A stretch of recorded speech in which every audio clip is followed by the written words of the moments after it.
Salut et bienvenue dans cette vidéo dans laquelle je voudrais répondre à une question que m'a posée Karine. C'est une personne que j'ai pris en coaching là très récemment.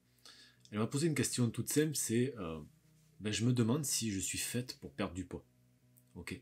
Et je comprends tout à fait ce qu'elle veut dire. Karine, c'est une personne qui a une quinzaine de kilos à peu près à perdre, qui a testé vraiment tout un tas de régimes, tout un tas de choses, qui a voilà, essayé de mettre en place différents régimes, qui a voilà, s'est débrouillée un petit peu toute seule en allant voir des vidéos sur YouTube, en allant voir des groupes Facebook, etc. etc. Et pour qui ça fonctionne pas, quoi, tout simplement. D'accord. Tout ce qu'elle met en place, elle a des résultats pendant quelques semaines, mais en fait, au bout d'un moment, c'est tellement difficile qu'elle craque parce que au final, elle s'attaque pas vraiment à la racine de son problème, qui est plutôt un rapport à la nourriture un petit peu bizarre, c'est-à-dire que elle est addicte à la malbouffe, tout simplement. Donc du coup, voilà, elle a beau suivre des choses, des régimes, etc., ça fonctionne pas parce qu'elle s'attaque pas à ce problème-là. Du coup, elle a cette question qui lui vient, qui est est-ce que je suis faite pour perdre du poids, tout simplement? Est-ce que je suis pas faite pour être comme je suis actuellement et je suis obligé de rester dans cette situation parce que ça sera comme ça toute ma vie. Karine, je la comprends très bien parce que j'étais exactement dans cette situation-là, moi aussi, il y a plus de 10 ans maintenant.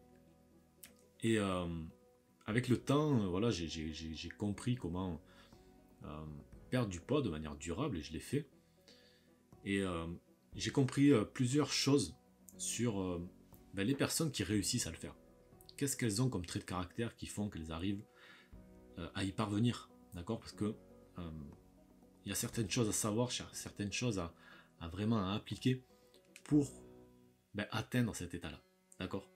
Donc dans cette vidéo, je voudrais t'en parler. Je vais t'en donner trois, il y en a plein d'autres. Pour moi, je vais te donner les trois principaux. Ça fera l'objet peut-être d'une autre vidéo pour le reste.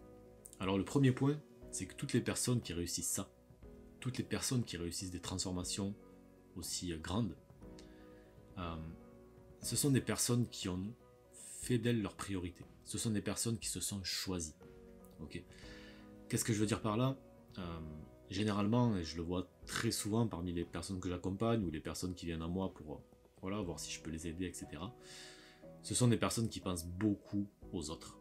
Et c'est ok, d'accord? Le seul problème, c'est que quand on pense trop aux autres, on pense plus à soi. Et ce que je vois souvent, c'est que c'est des personnes qui vont me dire: ah oui, mais moi, je vais me sentir super coupable et super égoïste de me choisir et de me faire passer en premier. Et là, ce que je leur dis, et moi, c'est ce que. Alors, je veux dire, je leur jette pas la pierre parce que j'ai été exactement dans cette situation-là. Ok. Ce que je leur dis, c'est que. Est-ce que ces personnes-là que tu aimes tant aider, généralement c'est leurs proches, leurs enfants, leurs maris, etc., etc., qu'est-ce qu'elles aimeraient?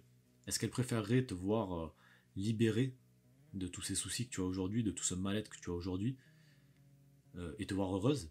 Ou est-ce qu'ils préféreraient que tu sois toujours là pour t'occuper d'eux, mais par contre que tu ailles mal?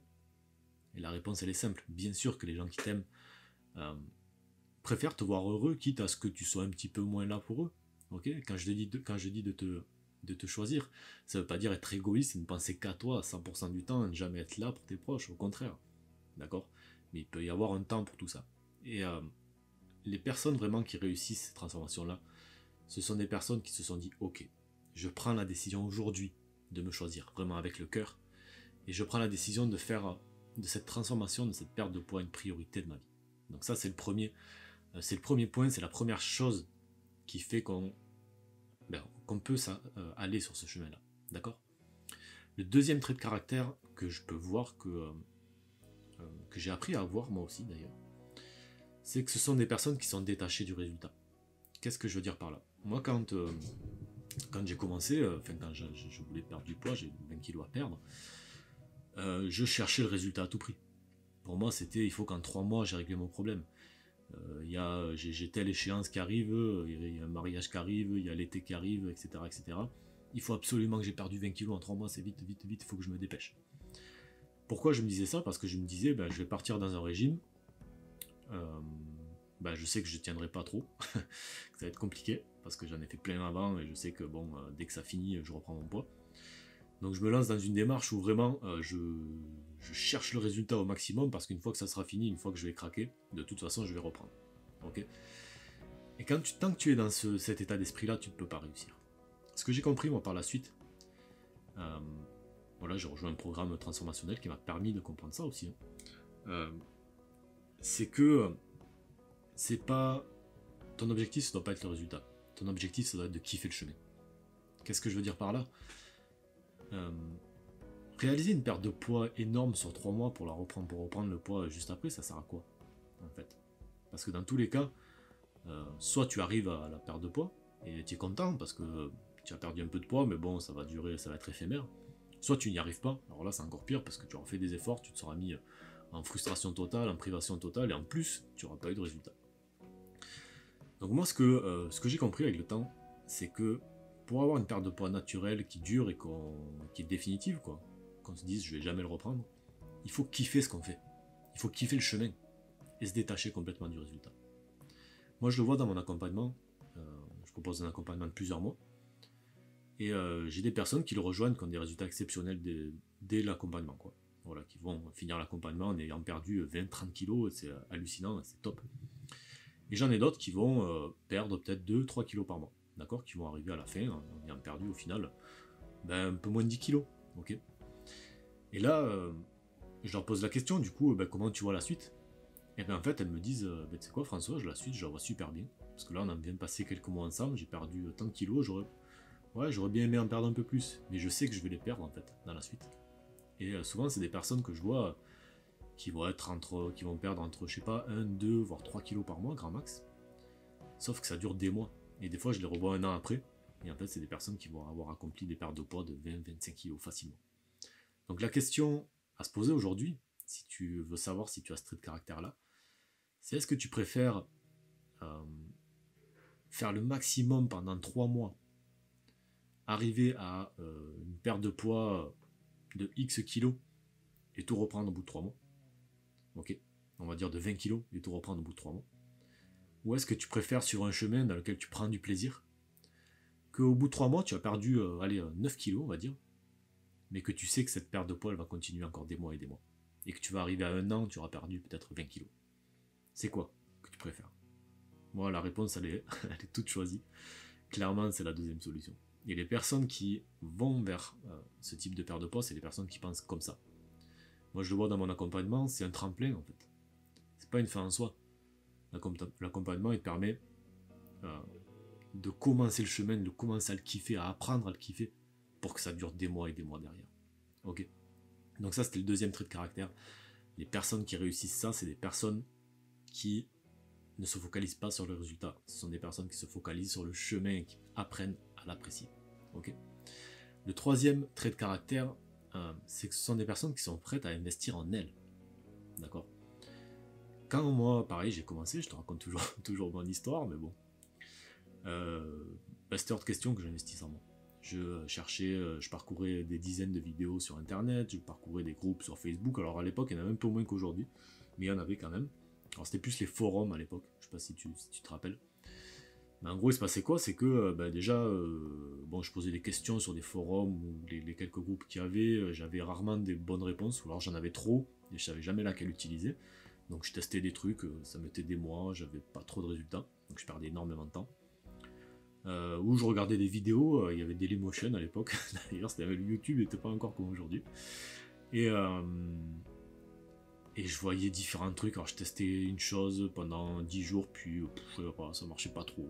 Donc je voyais un autre truc, je me mettais sur un autre truc, puis un autre truc, puis un autre truc, et en fait je passais de technique en technique, de régime en régime. J'avais pas de résultats, je perdais un temps mais fou, je perdais des mois à tester des trucs qui ne marchaient pas, c'était juste pas possible. Au bout d'un moment, ça a commencé un peu à me... J'ai commencé un petit peu à en avoir marre, quoi.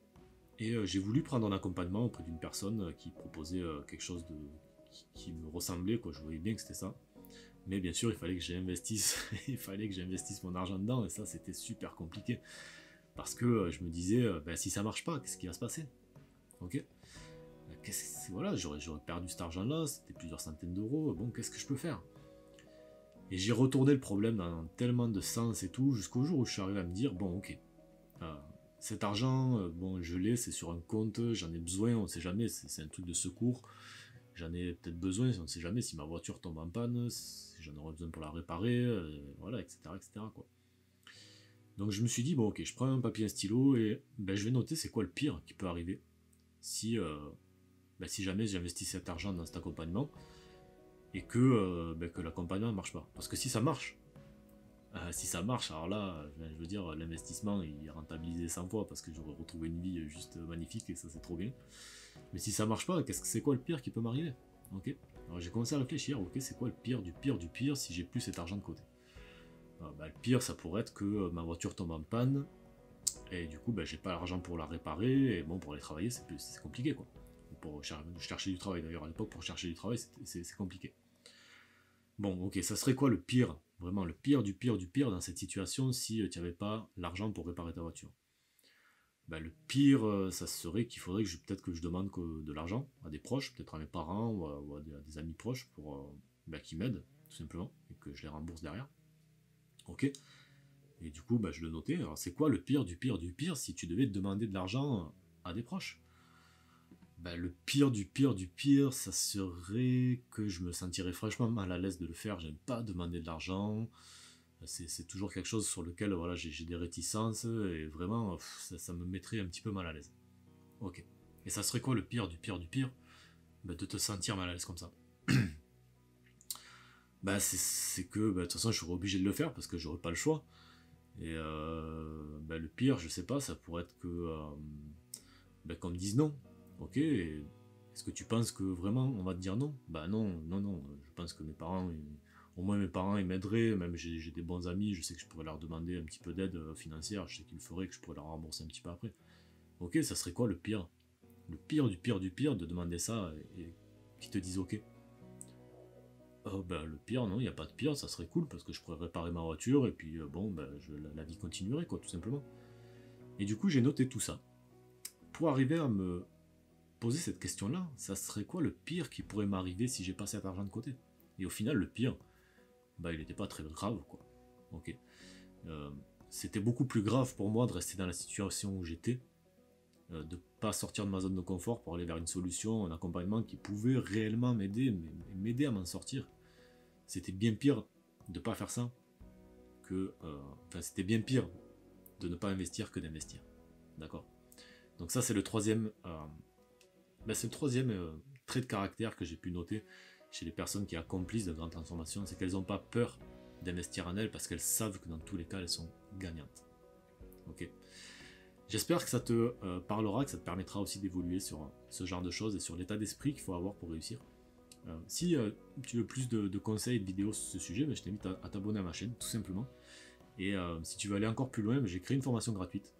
Tu verras le lien, il est en description. C'est une formation gratuite qui dure environ 1 heure, dans laquelle je te donne les 5 clés secrètes qu'utilisent les femmes qui perdent plus de 20 kilos de manière durable. Okay. Vraiment, je t'invite à la suivre, il y a plein de pépites dedans. Des trucs très techniques, on va dire des trucs très pratiques, pardon, plutôt que techniques. Faciles à mettre en œuvre et qui, je pense, t'ouvriront les yeux beaucoup sur ce que tu dois faire pour que toi aussi tu accomplisses ça. Allez, je te souhaite une excellente journée.